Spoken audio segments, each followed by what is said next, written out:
Suvikõrvitsa puudus üle see aasta kurta ei saa. Külmkapis on mul hetkel 7 suvikõrvitsat ja tänane saak on siis siin laua peal. Sellest kõige suuremast arvatavasti teen kas mingit kotlette või vormi. Lõikan pooleks, seal on sees üsna pehme sisu juba, koogin selle lusikaga välja ja saab ära riivida. Aga mis kõige imelikum on see, et mul on võetud seemned enda kõrvitsa seest, mis ma lasin eelmine sügis suureks kasvada. Ta seisis mul talvel väga hästi hea mitu kuud ja võtsin sealt seemned välja, kuivatasin ära ja panin kevadel kasvama.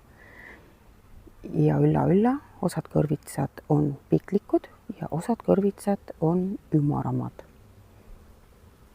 Maitse poolest vahet ei ole, aga kui see ongi, et kevadel mitu seemet mulda panna, kui nad kõik ärkavad, siis ei raatsi ju midagi nii-öelda kõrvale jätta, kõik tuleb maha panna. Ja nüüd tulemus on käes, mul on kokku 4 taime. 3 taime on siin peenras, väga hästi kasvavad, ikka hobuse sünniku peal, mullaga segamini. Selleks, et nüüd vähegi nendest kõrvitsatest natukene puhata saaks, ma lasen ühel taimel kõrvitsa suureks kasvada. Kus ta siin on, päikse käes ei näegi. Et siis ta ei kasvata rohkem väiksemaid kõrvitsaid juurde, vaid ta üks hakkab kasvama. See on siin nädal aega nüüd lastud kasvada, vaatame, mis sellest sügiseks lõpuks välja tuleb.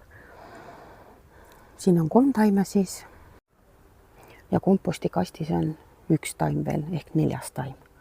Sellel ongi siin need sellised klassikalised piklikumad viljad.